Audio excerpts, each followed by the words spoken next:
I think that, first of all, he does a great job of creating matchups, and taking advantage of his really good, talented players, and we have a lot.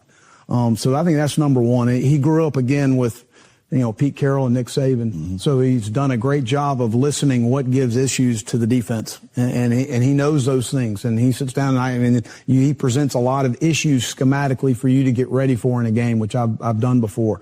But I think the most important thing is he's very hard-headed in the run game. That's a great thing. Okay, because most coordinators nowadays, if you stop the run game, they'll quit, and it creates a one-dimensional game, which is easy for a defensive coordinator to call the game. And that's the one thing that I can say about Coach Sarkisian. He is going to stay with the run. He's not going to get away from it. And that's something you've always got to keep in mind as a play caller, is knowing this guy, you can't get in your overload pressures, because he may balance you out in the run game. Yeah. And that's where he creates some issues for you. Yeah, he's good at that when he has a run game.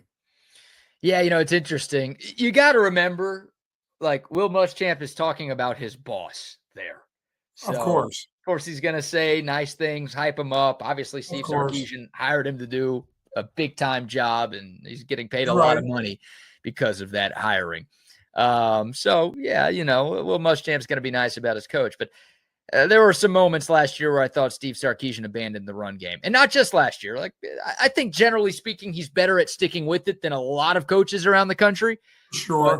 But ironically enough, I thought the Georgia game last year was a game where Sark abandoned the run game a little bit earlier than he probably should have. So he's not perfect at that, but obviously the concept, Buck, of what Will Muschamp's talking about, when you're one-dimensional as an offense, you're much easier to slow down if you do have a strong run game and you're willing to stick with it, even in obvious passing situations, or if your team's down on the scoreboard, then that makes you a lot tougher to have to game plan against. Yeah.